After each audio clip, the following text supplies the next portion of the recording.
تو اگر ان میں کمزوری ہماری رہتی ہے پھر آگے قرآن اور حدیث کو سمجھنے میں بھی ہمیں کافی مشکل پیش آتی ہے۔ تو کل بھی میں نے آپ کو بتایا تھا کہ صرف اور نحو ہم پڑھتے تو رہتے ہیں لیکن ہمیں یاد نہیں ہوتا۔ میں نے ایک مثال دی تھی کہ ایک بندے کے پاس مختلف کتابیں ہیں، ساری کتابیں موجود ہیں مختلف موضوعات پہ، لیکن اس نے ترتیب کے مطابق ایک جگہ پہ نہیں رکھے، بلکہ کوئی کتاب ادھر ہے کوئی ادھر ہے، خلط ملط کیے ہوا ہے، سب کتابیں مکس ہے۔ اب اسے کسی کتاب کی ضرورت پیش آتی ہے کہ مثلا مجھے ہدایت النحو کتاب چاہیے، اسے یہ بھی کنفرم معلوم ہے کہ وہ کتاب اس کے پاس موجود ہے، اس نے خریدی تھی، اس کا مطالعہ بھی کیا تھا، لیکن اب جب وہ ڈھونڈنے لگتا ہے گھنٹے لگ جاتے ہیں، گھنٹہ 2 گھنٹے بعد وہ کتاب ملتی ہے، کیونکہ ترتیب کے مطابق اس نے کتابیں نہیں رکھی۔ دوسری طرف ایک دوسرا بندہ ہے، وہ ترتیب کے مطابق کتابیں رکھتا ہے، حدیث کی کتابیں ایک الماری میں، فقہ کی کتابیں دوسری الماری میں، اور اسی طرح تفسیر کی کتابیں تیسری الماری میں، ترتیب کے مطابق اس نے رکھ دی ہے۔ اب اسے جب کسی کتاب کی ضرورت ہوتی ہے وہ فوراً ڈھونڈ کے نکال لیتا ہے، اس کو کوئی مشکل پیش نہیں آتی۔ بالکل اسی طرح ہماری صورتحال ہوتی ہے کہ ہم صرف اور نحو کے قواعد تو پڑھتے ہیں، یاد کرتے ہیں، لیکن وہ اپنے ذہن میں ترتیب کے مطابق نہیں رکھتے، جس کی وجہ سے جب ہمیں کسی قاعدے کی ضرورت پڑتی ہے تو ہمیں پتہ ہی نہیں ہوتا۔ تو ہمیں یہ چاہیے کہ ترتیب کے مطابق ان قواعد کو اور ان ضوابط کو یاد کریں تاکہ کل کو ضرورت پڑے تو ہمیں کوئی مشکل پیش نہ آئے۔ تو اسی مقصد کے پیش نظر یہ ترتیب آپ کو بتائی جائے گی، اس کے مطابق آپ نے یاد کرنا ہے۔ سبق شروع کرنے سے پہلے طالب علم کو یہ چاہیے کہ وہ اپنی نیت خالص کرے، صرف اور صرف اللہ کی رضا پیش نظر ہو۔ یہ حدیث کی کتابیں انشاءاللہ آپ پڑھیں گی، وہاں پہ ہر حدیث کی کتاب جو ہے اس کی ابتدا جو ہے انما الاعمال بالنیات والی حدیث سے کرتے ہیں، بالخصوص یہ بخاری شریف کی کتاب ہے تو اس میں انما الاعمال بالنیات سے کرتے ہیں۔ وجہ یہی ہے، بتاتے ہیں علماء کرام، کہ چونکہ یہ بڑا عظیم الشان سفر آپ کا شروع ہونے والا ہے، حدیث کا علم حاصل کرنے والے ہیں آپ سب، دین کا علم حاصل کرنے والے ہیں، تو اگر انسان کی نیت ہی درست نہ ہو تو کام جتنا بھی نیک ہو، ثواب والا کام ہو، اگر انسان کی نیت درست نہیں ہے تو وہ کام اس کے لیے وبال جان بن جاتا ہے۔ مشہور حدیث ہے، قاری، عالم، مجاہد، ان 3 افراد کے بارے میں فیصلہ کیا جائے گا کہ جہنم میں ان کو ڈال دیا جائے، وہ عرض کریں گے کہ ہم نے آپ کے راستے میں قرآن مجید کی تلاوت کی، قرآن مجید کی تعلیم دی۔ مجاہد عرض کیا میں نے آپ کے دین کی خاطر اپنے جان کا نذرانہ پیش کیا۔ عالم عرض کرے گا کہ، یا سخی عرض کرے گا کہ میں نے تو آپ کے غریب لوگوں کی مدد کی، صدقات دیے۔ اللہ رب العزت فرمائیں کہ آپ سب نے یہ کام کیے میں مانتا ہوں، لیکن جس مقصد کے لیے تم لوگوں نے کیے، شہرت حاصل کرنے کے لیے، لوگ یہ کہیں کہ میں بہادر ہوں، لوگ یہ کہیں کہ بہترین عالم ہے، بہترین قاری ہے، بہت سخی ہے، وہ آپ لوگوں کو دنیا میں شہرت حاصل ہو چکی ہے، آخرت میں آپ کے لیے کچھ نہیں ہے۔ حالانکہ یہ تینوں کام کیا ہے؟ بالکل نیک ہے، ثواب ملتا ہے ان پہ، لیکن صرف ایک نیت کی وجہ سے یہ کام انسان کے لیے وبال جان بن سکتے ہیں۔ اس لیے ہم سب کو چاہیے کہ اپنی نیت درست کر لیں، ہماری نیت اللہ کی رضا کے لیے ہو، ٹھیک ہے؟ اور کل بھی آپ کو بتایا تھا کہ جب بھی آپ نے سبق کے لیے، کلاس کے لیے آنا ہو تو اللہ تعالیٰ کی طرف متوجہ ہونا ہے اور یہ دعا کرنی ہے کہ اے اللہ، اس عظیم کام کو ہم سیکھنے کے لیے آئے ہیں، جمع ہوئے ہیں، اس کام کو سیکھنے میں جتنی بھی رکاوٹیں ہیں ان سب کو دور فرما، اس میں ہماری مدد فرما، اس کو ہمارے لیے آسان فرما، ہمارے قوت حفظ میں اور قوت فہم میں برکت نصیب فرما۔ یہ ایک چند باتیں ہیں، ان کی طرف آپ نے توجہ دینا ہے، ٹھیک ہے؟ اور یہ صرف نحو یا اس طرح دیگر فنون جو ہے یہ مشکل نہیں ہے، انتہائی آسان ہے۔ بس یہ ہے کہ انسان توجہ کے ساتھ اور طریقے کے مطابق محنت کرے اور یاد کرے۔ بہت سے لوگ ہیں محنت کرتے ہیں، ہر محنت جو ہے وہ فائدہ مند نہیں ہوتی، بلکہ انسان طریقے سے محنت کرے تو وہ انسان کے لیے فائدہ مند ہے۔ بعض لوگ ہیں وہ صبح سے شام تک کام میں لگے ہوئے محنت کر رہے ہیں، محنت کر رہے ہیں، لیکن حاصل بہت کم ہوتا ہے انہیں۔ لیکن بعض افراد ایسے ہوتے ہیں کہ محنت کم کرتے ہیں لیکن انہیں حاصل بہت زیادہ ہوتا ہے، کیونکہ وہ صحیح طریقے کے مطابق محنت کرتے ہیں۔ جو اس فیلڈ کے ماہر ہوتے ہیں، جن کو اللہ تعالیٰ نے مہارت دی ہوتی ہے، ان سے مشورہ کر کے پھر اس کے مطابق وہ محنت کرتے ہیں۔ تو جو ماہرین فن سے مشورہ کر کے کسی فیلڈ میں محنت کرتا ہے تو وہ کم محنت کر کے بہت زیادہ کچھ حاصل کرتا ہے، لیکن اگر انسان از خود محنت شروع کر دے تو اسے بہت زیادہ محنت کرنی پڑے گی لیکن حاصل بہت کم ہوگا۔ ٹھیک ہے،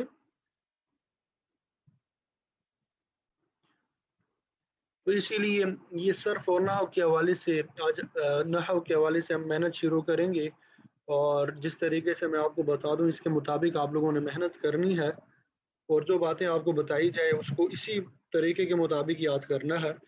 انشاءاللہ آپ کے لیے آسانی ہوگی۔ اس میں آپ اکثر چیزیں پڑھ چکے ہیں، بلکہ ان کو صرف ہم نے دہرانا ہے، اور جو سبق آپ کو دیا جائے میں کوشش کروں گا روزانہ قرآن سے آپ کو میں اسائنمنٹ وغیرہ دیا کروں گا، آپ نے اس میں سے مثالیں نکالنی ہوں گی۔ ٹھیک ہے، اس طریقے سے آپ کی پریکٹس بھی ہوتی جائے گی، اور باقاعدہ جو عملی طور پہ ہم نے اجرا کرنا ہوگا وہ آخری 5-6 دنوں میں کریں گے۔ تو سب سے پہلے آپ کے سامنے یہ نظر آ رہا ہے، یہاں پہ لکھا ہوا ہے لفظ۔ تو ہر بول جو انسان کے منہ سے نکلتا ہے اسے لفظ کہتے ہیں۔ کوئی بھی ہم گفتگو کرتے ہیں تو یہ جو ہمارے منہ سے بول نکلتے ہیں انہیں کیا کہتے ہیں؟ لفظ۔ اب بعض الفاظ جو ہوتے ہیں بے معنی ہوتے ہیں اور بعض با معنی ہوتے ہیں۔ بے معنی الفاظ کو محمل کہتے ہیں، محمل، میم کے اوپر پیش محمل۔ بے معنی الفاظ کو کیا کہتے ہیں؟ محمل۔ اور با معنی الفاظ کو موضوع کہتے ہیں۔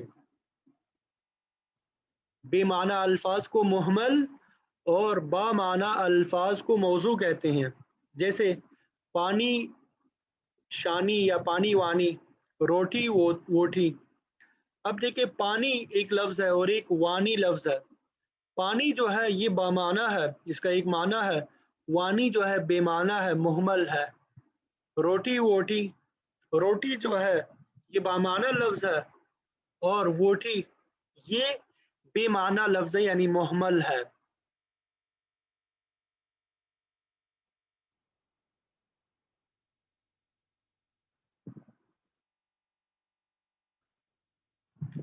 تو علم النحو میں یا علم الصرف میں یہ بے معنی الفاظ چونکہ ان کا کوئی مقصد ہوتا نہیں ہے تو کسی علم میں بھی اس سے گفتگو نہیں کی جاتی، کسی بھی علم میں بے معنی الفاظ سے گفتگو نہیں کی جاتی، بلکہ بامعنی الفاظ سے، موضوع الفاظ سے گفتگو کرنی ہوتی ہے۔ ٹھیک ہے، تو اب یہ جو لفظ موضوع ہے یعنی بامعنی جو الفاظ ہے ان کی پھر آگے دو قسمیں بنتی ہیں۔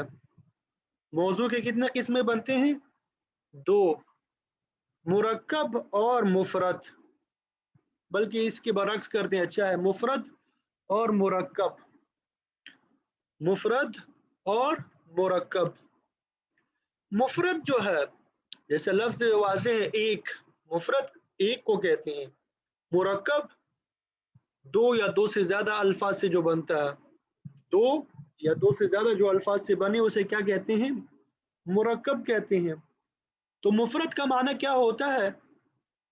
جس میں ایک لفظ ہو، جس میں کیا ہو؟ ایک لفظ ہو، یا جو ایک معنی پہ دلالت کرے، جو ایک معنی بتائے۔ ٹھیک ہے. اب مفرد کا دوسرا نام بھی ہے. مفرد کا کیا ہے؟ ایک دوسرا نام بھی ہے جسے کلمہ کہتے ہیں. مفرد کا دوسرا نام کیا ہے؟ کلمہ.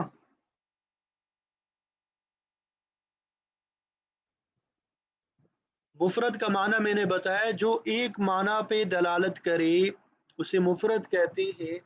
ٹھیک ہے. اور مفرد کا دوسرا نام ہے کلمہ. اور پھر مفرد یا کلمہ جو بھی کہیں آپ، ان کی پھر تین قسمیں بنتی ہیں: اسم، فعل اور حرف. اسم، فعل اور حرف. تو اس کو آپ نے اسی طریقے کے مطابق یاد کرنا ہے کہ جو بول بھی انسان کے منہ سے نکلتی ہیں انہیں لفظ کہتے ہیں. پھر لفظ کی دو قسمیں ہیں: محمل اور موضوع. محمل بے معنی اور موضوع با معنی. اور پھر موضوع کی آگے دو قسمیں ہیں: مفرد اور مرکب. ٹھیک ہے. مفرد ایک لفظ یعنی جو ایک معنی پہ دلالت کرے. مرکب جو دو الفاظ سے مل کے بنتا ہو. ٹھیک ہے. مفرد کا دوسرا نام کلمہ ہے. اور پھر کلمہ کی تین قسمیں ہیں: اسم، فعل اور حرف. اسم، فعل اور حرف. ٹھیک ہے. تو ہماری زیادہ تر گفتگو نحو میں اسم سے ہوگی، فعل سے اتنی گفتگو نہیں ہوگی، اسم اور حرف سے زیادہ تر گفتگو ہوگی.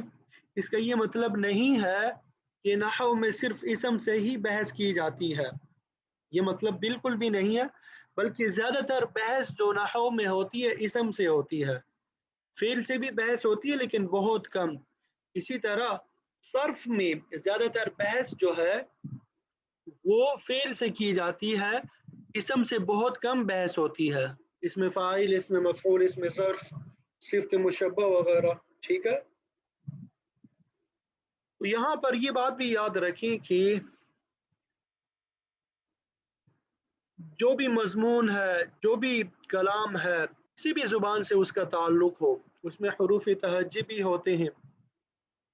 حروف تہجی الف با تا ثا، یا جس زبان کی بھی جو الفاظ ہے حروف تہجی ہے، تو ان کے تلفظ سے جو بحث کی جاتی ہے وہ تجوید میں بحث کی جاتی ہے کہ اس حرف کو کس طریقے سے پڑھنا ہے، موٹا پڑھنا ہے، باریک پڑھنا ہے. تو اس کا تعلق علم تجوید سے ہوتا ہے. ٹھیک ہے. اور پھر لفظ کو کس طریقے سے ادا کرنا ہے، یعنی دو تین الفاظ جب مل کے ایک صیغہ بن جاتا ہے تو اس کو کس طریقے سے ادا کرنا ہے اور اس سے مزید الفاظ کیسے بنانے ہیں، اس کی بحث جو ہے صرف میں کی جاتی ہے. مثلا ایک لفظ ہے ضربہ، اب اس سے ضارب کیسے بنانا ہے، یضرب کیسے بنانا ہے، مضروب کیسے بنانا ہے، کیا طریقہ ہے. تو اس حوالے سے جو گفتگو ہوتی ہے وہ صرف میں بحث کی جاتی ہے. اور نحو میں صرف جو لفظ کا آخری کلمہ ہوتا ہے کہ اس کے اوپر زبر پڑھنا ہے، زیر پڑھنا ہے، پیش پڑھنا ہے، اس کے بارے میں بتایا جاتا ہے. علم النحو میں ہمیں یہ بتایا جائے گا کہ لفظ کا جو آخری کلمہ ہے اس پر زبر پڑھنا ہے، پیش پڑھنا ہے، زیر پڑھنا ہے یا سکون پڑھنا ہے. اور صرف میں آخری کلمے کے علاوہ جو بقیہ الفاظ ہے اس کے بارے میں بتایا جاتا ہے. تو بہرحال زیادہ تر ہماری بحث یہاں پہ اسم سے متعلق ہوگی. تو اسم جو ہے آپ سب کو معلوم ہے نام کو کہتے ہیں. عام تعارف اس کا کیا ہے؟ نام. نحو کے اصطلاح میں اسم کی تعریف انتہائی آسان ہے. وہ کلمہ ہے یا وہ لفظ ہے جو اپنے معنی پہ خود دلالت کرے، جو کسی کا محتاج نہ ہو، کسی پہ انحصار نہ کرتا ہو، خود مختار ہو، خود کفیل ہو، اپنا معنی خود بتا سکتا ہے، اپنا تعارف خود کرا سکتا ہے. اور دوسری بات، تینوں زمانوں میں سے کوئی زمانہ بھی اس میں موجود نہ ہو. تین زمانے ہیں نا، ماضی، مضارع، ماضی اور حال، مستقبل، یہ تین زمانے ہیں. تو ان تینوں زمانوں میں سے کوئی زمانہ بھی نہ پایا جائے تو اسے اسم کہتے ہیں۔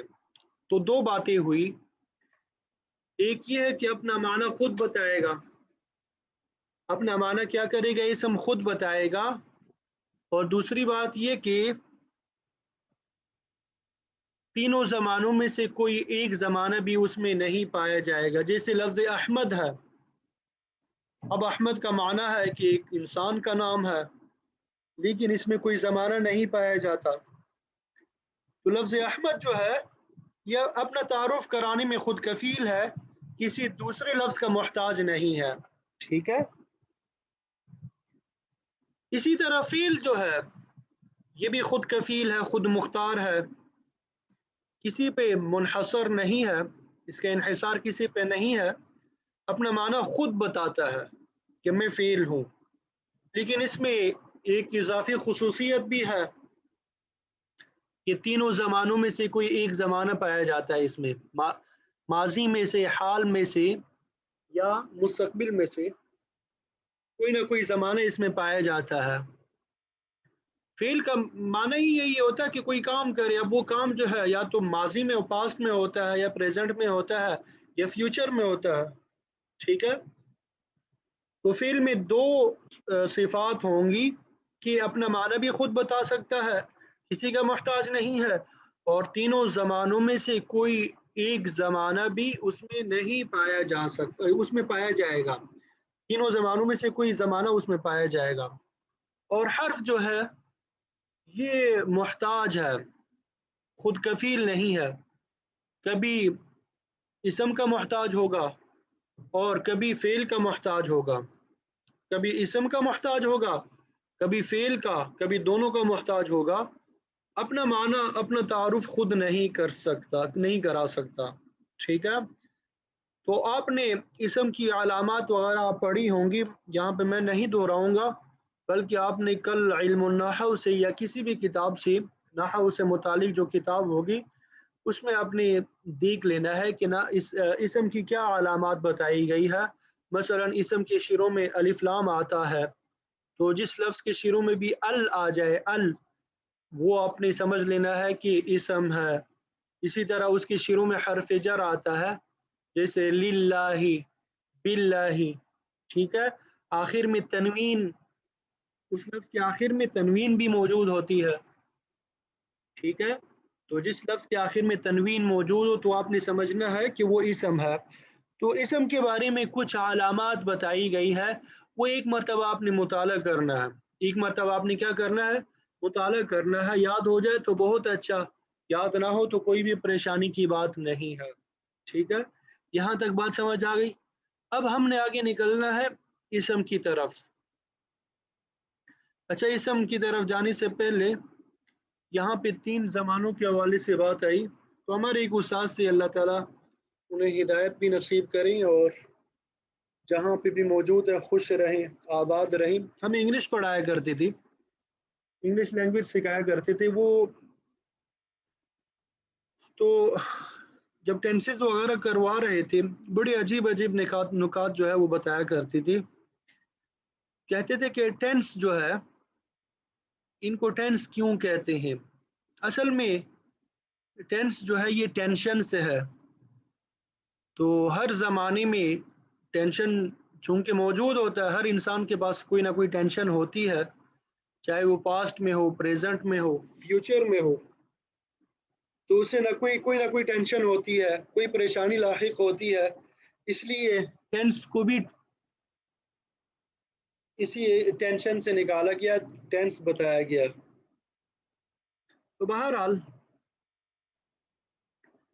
تو یہ لفظ اسم جو آپ کو بتایا، یہ آپ کے سامنے جو خاکہ ہے یہ پورا نحو کا تقریباً پورا خاکہ ہے، ٹھیک ہے۔ اسم کی مختلف تقسیمات ہے، ان کو ہم نے مکمل کرنا ہے۔ اس کے علاوہ مرکب کی کچھ قسمیں ہیں، اور حرف کے کچھ اقسام ہے، اور توابع، پھر یہ علم النحو ہمارا مکمل ہو جائے گا، ٹھیک ہے۔ اس کے بعد اجرا ہم کریں گے۔ آج ہم تھوڑا مقدار جو ہے کم ہے، اور سپیڈ بھی ہماری بہت کم ہے، کل سے انشاءاللہ مقدار ہم بڑھا دیں گے۔ تو آج ہم پڑھیں گے اسم کی تقسیمات کو۔ تو پہلی تقسیم جو ہے باعتبار تعین و عدم تعین کے ہے کہ جو اسم ہے یا جو لفظ ہے وہ متعین ہے یا متعین نہیں ہے۔ دوسری تقسیم جو ہے باعتبار جنس کے ہے کہ جنس کے اعتبار سے یعنی اسم جو یا تو مذکر ہوگا یا مؤنث۔ تیسری تقسیم باعتبار تعداد کی ہوگی، یعنی اسم جو ہے واحد ہے، تثنیہ ہے یا جمع ہے۔ اسی طرح چوتھی تقسیم باعتبار قبول اعراب و عدم قبول اعراب کہ بعض اسماء ایسے ہیں جو اعراب کو قبول کرتے ہیں یعنی زبر زیر پیش کو، اور بعض قبول ہی نہیں کرتے۔ اور اسی طرح باعتبار عمل بھی ایک تقسیم ہے، بعض اسماء ایسے ہیں جو عمل کرتے ہیں اور بعض عمل نہیں کرتے، ان پر عمل ہوتا ہے جنہیں معمول کہتے ہیں۔ اسی طرح ایک تقسیم باعتبار اشتقاق و عدم اشتقاق کے ہیں۔ تو آپ نے اسی طرح یاد کرنا ہے ان کے نام، ٹھیک ہے، روزانہ پڑھیں گے بھی انشاءاللہ۔ تو کوشش یہ کرنا ہے کہ اسم کے تقریباً 6 تقسیمات ہے۔ پہلی تقسیم باعتبار تعین و عدم تعین کی، دوسری تقسیم باعتبار جنس کی، تیسری تقسیم باعتبار تعداد کی، چوتھی تقسیم باعتبار قبول اعراب و عدم قبول اعراب، پانچویں تقسیم باعتبار عمل، اور چھٹی تقسیم باعتبار اشتقاق و عدم اشتقاق کی۔ اس ترتیب کے مطابق آپ لوگوں نے یہ نام یاد کرنے ہیں، ٹھیک ہے۔ آج ہم پہلی تقسیم جو ہے باعتبار تعین و عدم تعین کی اس حوالے سے پڑھیں گے۔ تو اسم کی پہلی تقسیم جو ہے وہ باعتبار تعین و عدم تعین کے ہیں۔ پہلی تقسیم کیا ہے؟ باعتبار تعین و عدم تعین کے۔ تو باعتبار تعین و عدم تعین کے اسم کی 2 قسمیں ہیں۔ باعتبار تعین و عدم تعین کے اسم کی 2 قسمیں ہیں، نمبر 1 معرفہ، نمبر 2 نکرہ۔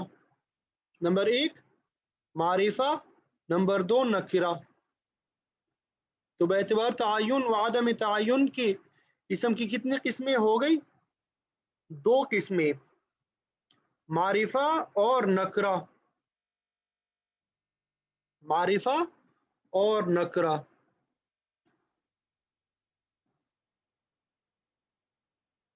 تو معرفہ کا معنی ہوتا ہے وہ اسم جو کسی معین چیز پہ دلالت کرے، جو کسی ایک متعین چیز کے بارے میں بتائے، ٹھیک ہے۔ اور نکرہ کا معنی ہوتا ہے جو کسی غیر معین چیز پہ دلالت کرے، جیسے مکہ،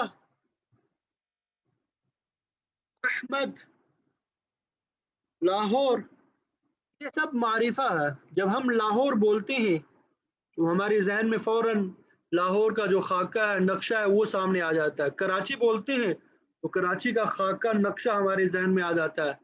دارالعلوم کراچی بولتے ہیں، دارالعلوم، ہمارے ذہن میں فوراً دارالعلوم کراچی کا خاکہ تصویر آ جاتی ہے۔ مکہ بولتے ہیں تو مکہ مکرمہ کی تصویر ہمارے ذہن میں آ جاتی ہے۔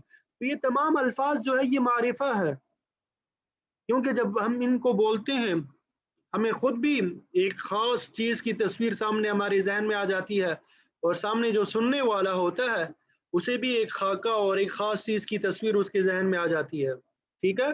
تو اسی کو بولتے ہیں کہ وہ اسم جو کسی متعین چیز پہ دلالت کرے، وہ اسم جو کسی متعین چیز پہ دلالت کرے وہ معرفہ ہے۔ اور نکرہ سے مراد وہ اسم جو کسی غیر معین چیز پہ دلالت کرے، جیسے کوئی آدمی، کوئی مسجد، کوئی کتاب، رجل کوئی آدمی، مسجد کوئی مسجد، کتاب کوئی کتاب۔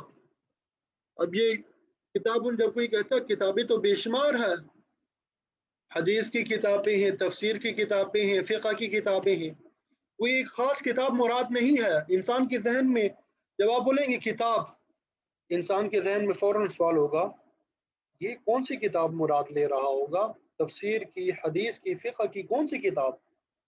اسی طرح جب کوئی کہتا ہے آدمی، رجل، اب اس کے ذہن میں آتا ہے کون سا آدمی ہے، کون سا، تو گویا کہ یہ متعین نہیں ہوتا یہ نکرہ ہم، ٹھیک ہے۔ معرفہ کے بارے میں پھر ہم پڑھیں گے کہ معرفہ کی تقریباً 7 قسمیں ہیں۔ معرفہ کی کتنی قسمیں ہیں؟ 7 قسمیں ہیں۔ نمبر 1 ضمائر، نمبر 1 ضمیر یا ضمائر، ٹھیک ہے، اس میں ضمیر بھی کہتے ہیں اس کو، اس کی جمع ہے ضمائر۔ نمبر 2 علم، علم، علم نہیں پڑھنا ہے اس کو، عین لام کے اوپر زبر علم، اس کی جمع اعلام، اس کی جمع کیا ہوگی؟ اعلام، حمزہ کے نیچے زیر نہیں پڑھنا، بعض لوگ اعلام پڑھتے ہیں، اعلام نہیں ہے بلکہ اعلام، حمزہ کے اوپر زبر پڑھنا ہے، ٹھیک ہے۔ عالم سے مراد ہوتا ہے نام، ٹھیک ہے، وضاحت آگے آ جائے گی۔ اسماء اشارہ، یعنی ایسے اسماء جن کے ذریعے سے کسی کی طرف اشارہ کیا جائے۔ اسی طرح اسماء موصولہ، اسماء موصولہ، اور اسی طرح معرف باللام، معرف باللام، یہ لفظ ذرا مشکل ہے، مفہوم اس کا بڑا آسان ہے، یعنی ال، لفظ کے شروع میں جو ال آتا ہے الحمد، اب یہ شروع میں ال جو آ رہا ہے اس کو کہتے ہیں معرف باللام یا معرفہ بلام، معرفہ بال، معرفہ بال یعنی ال کے ذریعے سے معرفہ۔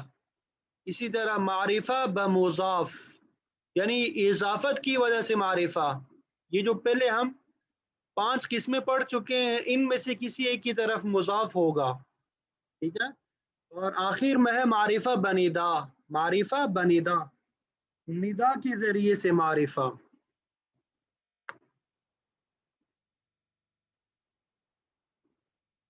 یہ پریشانی کی طرف نہیں جانا، بالخصوص جو بعض نئی طالبات ہیں جنہوں نے نحو پہلے نہیں پڑھی، ان کے لیے یہ الفاظ بالکل نئے ہیں، مشکل لگ رہی ہوں گی، تو اس حوالے سے پریشان نہیں ہونا، بہت آسان ہے، ابھی جب آپ پڑھیں گے تفسیر وضاحت اس کی آگے آج آ رہی ہے تو آپ کے لیے مزید آسان ہو جائیں گے۔ تو باعتبار تعین و عدم تعین اسم کی 2 قسمیں ہوگی، معرفہ اور نکرہ۔ معرفہ سے مراد جو کسی ایک معین چیز پہ دلالت کرے، اور نکرہ سے مراد جو کسی غیر معین چیز پہ دلالت کرے۔ پھر معرفہ کی تقریباً 7 قسمیں بتائی۔ پہلی قسم جو ہے ضمائر، ضمائر ضمیر کی جمع ہے، اس میں ضمیر جسے کہتے ہیں، اس کو آپ انگلش میں پروناؤن کہتے ہیں، ٹھیک ہے۔ تو ضمیر جو ہے، ضمائر جتنے بھی ہے وہ سب کے سب معرفہ ہے، ضمیر کوئی بھی ہوگی وہ کیا ہوگی؟ معرفہ۔ تو ضمیر کے بارے میں آپ کو معلوم ہے جو کسی نام کی جگہ بولا جائے، کسی نام کی جگہ جو چیز بولی جاتی ہے اسے ضمیر کہتے ہیں، جیسے انا، انت، ہوا، انا یعنی میں، انت آپ، ہوا وہ، ٹھیک ہے، یہ نیچے ایک مثال بھی دی ضمیر کی۔ تو ضمیر جو ہے یہ بھی معرفہ کی قسم ہے، مزید تفصیلات پڑھیں گے اس ضمیر کے بارے میں۔